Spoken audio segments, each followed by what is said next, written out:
Welcome back, everyone. You hear me say this a lot, and it's really true. Yeah, what a year we've been through. Some of the silver lining in that, by the way, is that the sense of community has sort of risen to the forefront. And our priorities changed, right? We started looking within a lot more than looking just out. And the Adirondack Foundation is an organization that we've spoken to them a number of times now, and every time we talk to them, we learn more about the importance of what I just said about community and addressing the basic needs of the people in that community. But that's just talk. How you do it means everything. And joining me today is Colin Mccullough. Now, Colin is a chairperson for the Community Council of the Adirondack Foundation. So welcome, Colin. How are you? I'm doing well today. It's May. We made it through the cold winter. Want to thank you, Jesse, for having me on today. I'm very excited about the opportunity to talk to you. Oh, you're welcome. So I guess if it's May, that's why you put the cross-country skis up there on the wall. We're done with them for the year, right? Yep. Everything can go in storage. It becomes a wall piece now. Hey, I also got news for you, Colin. Every time I interview somebody from the foundation, everybody in our audience is jealous of the way you live. That is quite a spread you've got behind you there with that fireplace and everything else. There's nothing like the North Country, right? Nothing like it. Never going to leave, man. This is my home. Yep, I hear you. Yeah. Hey, the Community Council is a very interesting setup. And I know it's a fairly recent assignment for you. And Callie and you got together and you volunteered your time to be the chairperson of this. Let's just talk quickly about the Community Council and how that fits into the scheme of the Adirondack Foundation. Sure. Yeah. So it's a newly formed advisory committee, where previously there were two separate ones. We really wanted to focus our efforts into one. And so this year, Community Council was formed. I was asked to be the chair. Thank you, Callie. And we are basically looking at this group as a way to raise up community voices so that we have that heartbeat of the Adirondacks right from the community, people who are spheres of influence, who work day in, day out with different nonprofit groups and just locals, elevating those voices so that when the Adirondack Foundation and their board of trustees are making philanthropic decisions, that they're strategic and they're being influenced by the people who are living it every day. Wow, really well said. Hey, I want to just tell our viewers, and part of my homework before an interview is I always go to the websites and look around. And when I look at mission statements, you learn a lot. And I'm not going to read the whole mission statement to you, but it opens with a question, which you don't often see. And the question is, what makes a strong community? And in order to really evaluate that, Colin, right, you have to really subscribe to what you just outlined. That you have to kind of get to what are the areas of focus, identify those areas of focus, and then get into each one and find out what you can do to help. Now, also on that mission statement, I noticed you kind of have five areas that you're focusing on. And I just kind of want to go through them because I think they're all important. Basic needs. Basic needs is something that, especially this last year, came to the forefront of a lot of families and a lot of individuals, especially in our region. Tell me a bit about what you consider to be the basic needs and what you want to do.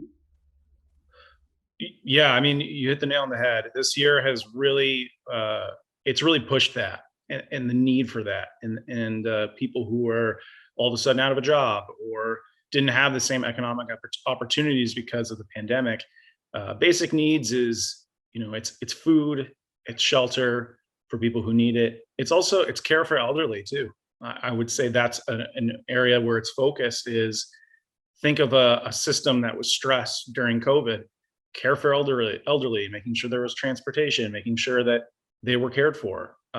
Basic needs addresses those types of things. When we're really talking about, I don't want to be dramatic, but we're talking about a life or death situation in a way that we're really trying to help people who need it, absolutely need it, in order to have a good quality of life. That's well said. Now, what you're talking about, of course, is the framework that contributes to the well-being of a community. Probably Right. chasing what you just said there is really one of the other points of focus for you, which is education. You hear so much about broadband issues. You hear so much about lack of access to communication tools and whatever. Just talk a bit about why the focus, particularly for you and what you've observed and your team, education is important. Well, Jesse, it's no secret that we live in a rural region. Other than a few satellite, or a few communities within the park that are, populated. It's mostly rural, and what we see is that rural kids maybe don't always get the leg up they need to be successful in college. It's not to say that they can't be. It's just that there needs to be more resources available for them because of such a change in culture, and also and also culturally where they come from. They may not be given, those tools. So that's where the educational pathways. That's where it's geared towards. I've got it.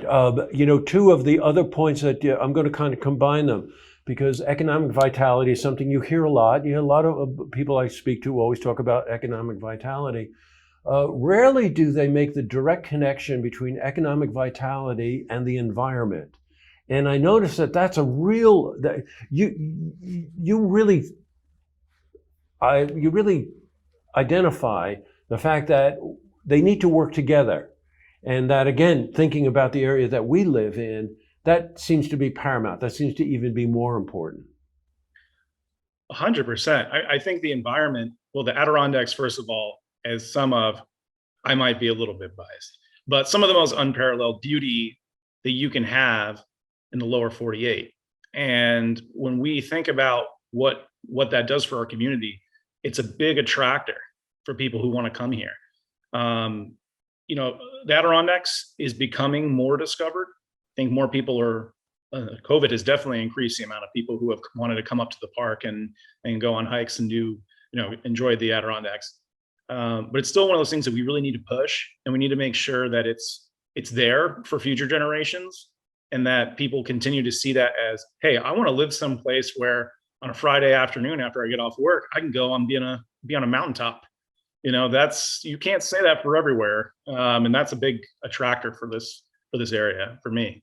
And how that goes back to economy is attracting new residents is a huge initiative. We want to have new blood here, while also taking care of people who are still, who have made the region what it is.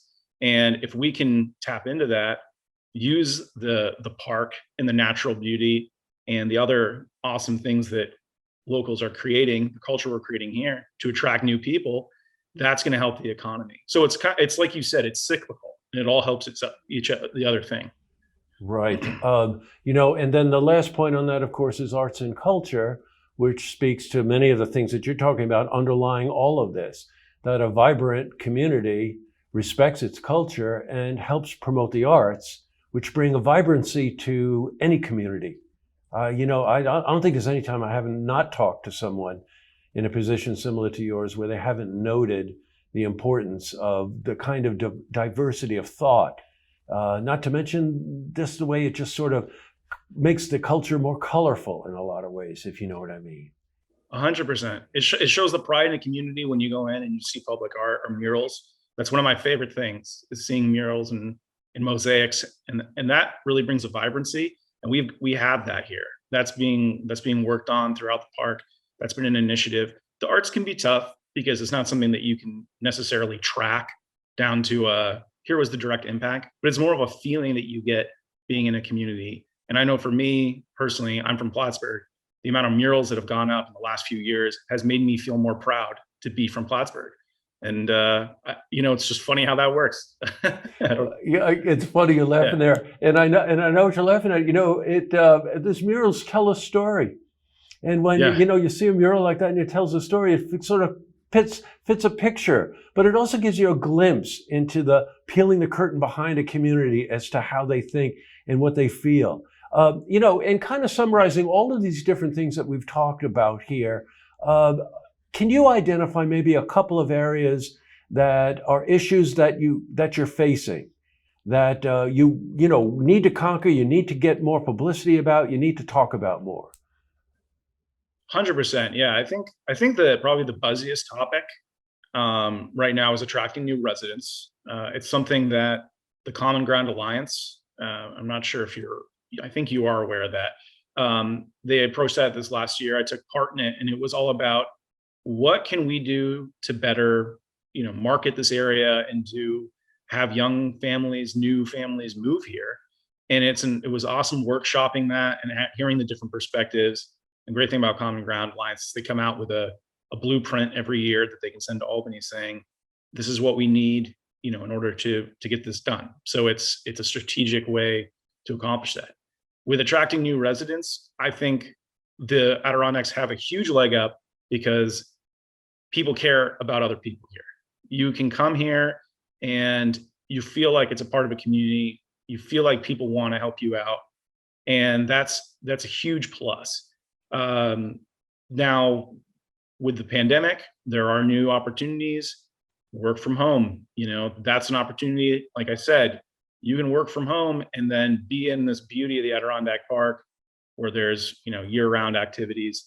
But it's just also making people feel comfortable in a new place. And I'd tack diversity onto that as well.